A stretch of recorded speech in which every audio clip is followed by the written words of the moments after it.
وعلى آله وأصحابه أجمعين. اللهم فقهنا في الدين وعلمنا تأويل واهدنا صراطك المستقيم. سبحانك لا علم لنا إلا ما علمتنا إنك أنت العليم الحكيم. ولا حول ولا قوة إلا بالله العلي العظيم. Karena yang diberikan ke rumah bersama keluarga yang berbahagia semua adik-adik karya, seterusnya para hadirin, hadirat, tetamu-tetamu yang dikasihi dan dirahmati Allah Subhanahu wa taala. Alhamdulillah. Namanya tuan-tuan, marilah sama-sama kita merapatkan kesyukuran kita kepada Allah Subhanahu wa taala yang masih lagi memberikan kepada kita nikmat untuk kita hidup buat kesekian kalinya. Tak ada yang pagi-pagi tuan-tuan tak boleh buka mata. Bangun pagi tuan-tuan terus celik mata. Maka tuan-tuan, ini satu nikmat yang wajib untuk kita syukuri kepada Allah Subhanahu wa taala. Kerana apa? Yang pertama, kerana tuan-tuan dalam keadaan ada di antara manusia yang Allah tak beri nikmat hidup. Bangun pagi tuan-tuan tak celik terus. Bangun pagi ada yang sakit, bangun pagi ada yang dicabut nyawanya oleh Allah. Tetapi kita masih lagi diberikan nikmat untuk hidup di atas muka bumi ini. Yang kedua tuan-tuan, kenapa kita kena bersyukur? Kerana tuan-tuan, ada yang bangun pagi tadi, Allah bagi bil. Hari ni aku bagi nyawa, bilnya sekian banyak. Ada tuan-tuan? Tak ada. Yang ada bil syapas, bil api, bil telefon, bil estro, ataupun bil kereta. Tak ada lah. Tak ada tuan-tuan. Allah tak cas satu sen pun. Nyawa yang Allah bagi kepada kita, maknanya Allah bagi free je tuan. Sepatutnya orang yang ada akal, orang yang ada mata hati, dia melihat bahawa ini suatu kurniaan Allah yang cukup besar. Dapat hidup kat dunia ni tuan-tuan, bukan setakat nikmat, Allah bagi free lagi. Allah tak kenakan cas, Allah tak kenakan bayaran, tak ada bil bulan-bulan kena bayar berapa udara kita sedut, berapa nyawa kita gunakan, berapa banyak darah kita gunakan, semua Allah bagi percuma kepada manusia. Tinggal lagi tuan-tuan, Allah sekadar minta kepada manusia untuk menjadi hamba yang bersyukur kepada Allah. Allah mengatakan, la in syakartum la azidannakum. Kalau kamu syukur, aku tambah. Tengok tuan-tuan, Allah tak kata aku maintain. Kamu gaji banyak sekian, aku bagi banyak tu je lah. Kamu dapat makan tiap-tiap hari macam tu je lah. Sebab syukur kamu banyak ni, aku bagi banyak ni. Tak ada tuan-tuan. Tetapi Allah kata apa? La in syakartum, kalau kamu bersyukur, la azid. Azid ni maknanya apa? Ziyadah, maknanya bertambah, berkembang, subur. Maknanya orang bersyukur, Allah akan tambah lagi, Allah akan tambah lagi, Allah akan bagi lagi nikmat yang selama ini Allah telah beri kepada mereka.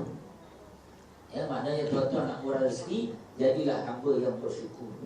Bersyukur dengan kita memberikan nyawa, dengan kita berikan tenaga, dengan kita berikan kesihatan yang Allah bagi, kita kembalikan semula kepada Allah. Dengan kita menyembah Allah, kita sembahyang, dengan kita berzikir, dengan kita membaca Al-Quran yang dinamakan sebagai ibadah badaniah. Ataupun kita bagi kepada Allah dalam bentuk ibadah maliyah, ibadah dengan harta. Kita bayar zakat, kita bayar sedekah, kita bagi infak di jalan Allah Subhanahu wa taala. Maka tuan-tuan, ini juga tanda seorang hamba bersyukur kepada Allah Subhanahu wa taala. Sebab itu di antara rahsia tuan-tuan untuk murah rezeki, tuan-tuan, hendaklah kita memperbanyakkan memberi. Beri tuan-tuan. Dan beri, bila sebut beri ni tuan-tuan, jangan kita ingat duit. Jangan ingat kita bila sebut nak bagi orang, bagi duit je. Jangan fikir duit tu. Sebab apa tuan-tuan? Macam mana kalau orang tak ada duit? Apa dia nak bagi tuan-tuan? Bahkan minta lagi ada. Tapi orang yang tak ada duit pun Nabi suruh kita memberi. Paling ringan, paling mudah tuan-tuan apa kita nak bagi? Bagi senyum. Takkan semua tak ada mulut kan? Semua ada kan? Berikan senyuman yang terbaik kepada isteri, kepada anak-anak, kepada kawan, kepada sahabat, kepada mak bapak, adik-beradik. Tuan-tuan, senyuman itu satu pemberian dan Nabi iktiraf itu sebagai sedekah. Indahnya Islam ni tuan-tuan. Sampai kita tak ada duit, bagi apa yang ada pada kita, bagi senyum. Senyum tu kata Nabi sedekah. Tak, jangan bagi senyum kat tabung. Itu orang gila. Sampai tabung, senyum je. Kenapa senyum? Ustaz yang ajar senyum sedekah, saya senyum lah kat tabung. Itu orang tak betul. Senyum kat tabung. Apa tabung, bagilah duit. Senyum ni kat orang. Tu mana Nabi kata apa? Nabi kata, mahukah aku tunjukkan kepada kamu satu amalan yang kalau kamu buat, kamu akan berkasih sayang. Bila kita buat tuan-tuan, kita akan berkasih sayang, akan terjaga hubungan kita. Apa dia? Nabi kata, sahabat tanya apakah dia ya Rasulullah? Afshush salam. Nabi kata, sebarkanlah salam. Apa tuan-tuan? Kita tak mampu nak bagi senyum, kita tak mampu nak bagi duit, Nabi kata bagi salam. Bagi salam, jumpa kawan bukan susah tuan-tuan. Jumpa kawan, Assalamualaikum. Jumpa sahabat, Assalamualaikum. Bangun pagi, jangan ingat salam ni masuk rumah orang tuan-tuan. Jumpa isteri, pernah tak bagi salam? Yang, Assalamualaikum yang. Abang ni gila. Isteri pula janganlah kata suami gila. Bagi salam. Sebab apa? Salam ni tuan-tuan bukan masuk rumah. Salam ni apa dia? Doa. Salam ni doa. Apa kita doa tuan-tuan? Salam sejahtera ke atas kamu.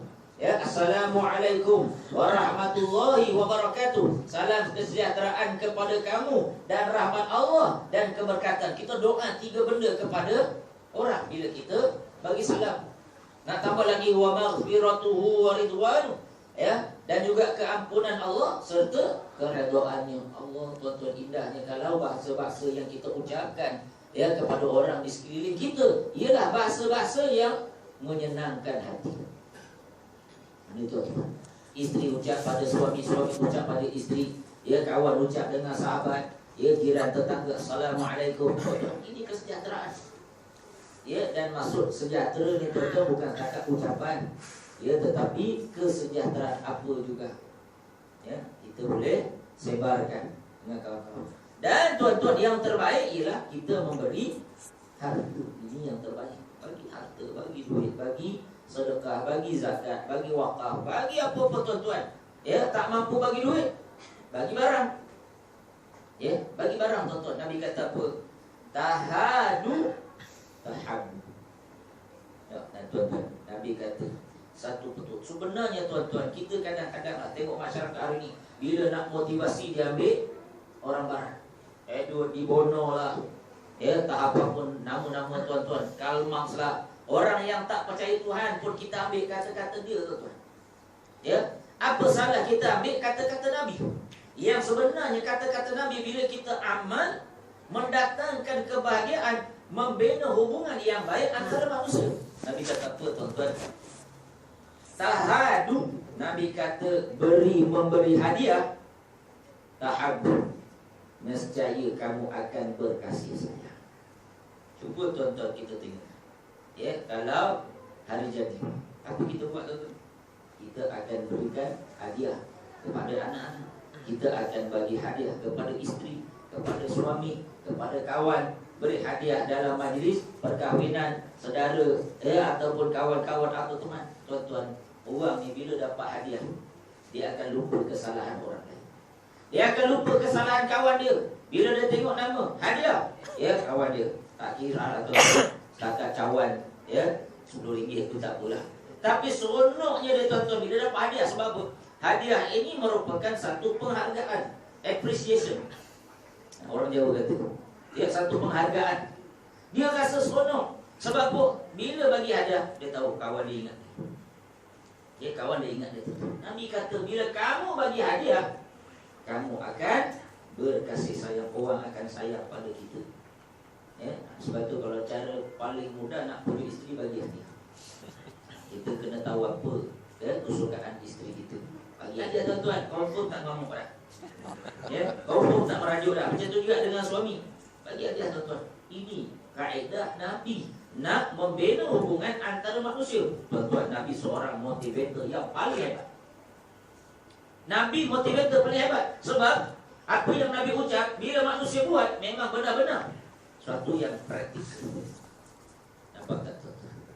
Ya, ini kehebatan Rasulullah SAW. Demi muslimah yang dikasihi dan dirahmati Allah Subhanahu wa taala.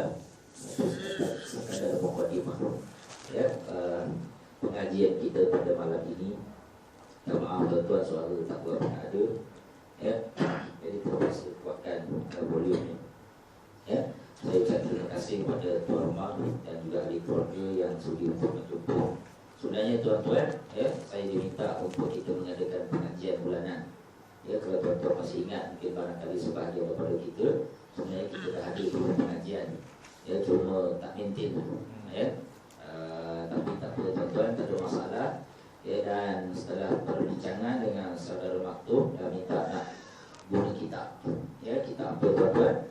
Jadi saya bawa kitab Fiqh Mazhab Syafi'i. Ya, Fiqh Manhaji. Kitab ni tuan-tuan banyak digunakan pengajian di masjid dan juga surau-surau. Ya, harganya pun tak mahal, RM20.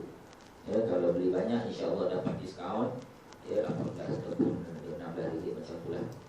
Cuma tuan-tuan, kitab ni juga saya gunakan pengajian di surau Sirajuddin. Sebahagian daripada tuan-tuan juga mengikuti kelas saya. Oleh itu tuan-tuan, insya-Allah saya akan terus melangkah pengajian ini sebab saya tak nak bertembung bab yang sama dengan apa yang saya bincangkan ataupun yang saya kuliah di Sirajuddin. InsyaAllah kita akan terus masuk bab, ya, bab solat tuan-tuan, satu bab yang sangat penting dalam kehidupan kita. Ya, sebab tuan-tuan, solat ini merupakan satu perkara yang paling asas, ya, dalam kehidupan umat Islam. Dan itu merupakan satu indikator, kayu ukur. Ya, kayu ukur nak tahu macam mana Islam seseorang. Nabi kata tengoklah macam mana solatnya. Kita nak tengok seorang, ya, agama dia Islam dia, tuan-tuan, Nabi kata Islam dia, tengok, ya, macam mana solat dia. Sehingga Nabi mengatakan as-salatu imaduddin. Ya, Nabi kata apa? Solat itu ialah tiang agama. Bila sebut tiang, ya, kita akan terbayang kalau tuan-tuan jadi kontraktor, ya, ataupun apa ni, jadi apa ni, jadi tukang. Dia tahulah tuan-tuan, nak bina sebuah rumah, ya, binaan, tidak mungkin binaan itu akan tertegak sekiranya tidak ada tiang. Ya, tak boleh tuan-tuan. Rumah dibina tanpa tiang. Buat kemah sekali pun tuan-tuan mesti ada dia punya tiang, kan? Walaupun tiang bego sekarang macam-macam jenis kemah, kan? Ya. Maka Nabi mengumpamakan solat itu adalah tiang dalam agama seseorang. Dan Nabi mengatakan faman aqamaha faqad aqama din. Siapa yang mendirikan solat, maka dia telah mendirikan agama. Wa man tarakaha faqad hadama din. Siapa yang meninggalkan solat, maka dia telah meninggalkan agama. Maknanya Nabi kata, nak tengok orang tu ada agama ke tidak, tengok solat. Nabi tak kata puasa, Nabi tak kata hajinya, ya, Nabi tak kata zakatnya. Ya, sebab zakat ni tuan-tuan kadang-kadang ada orang buat.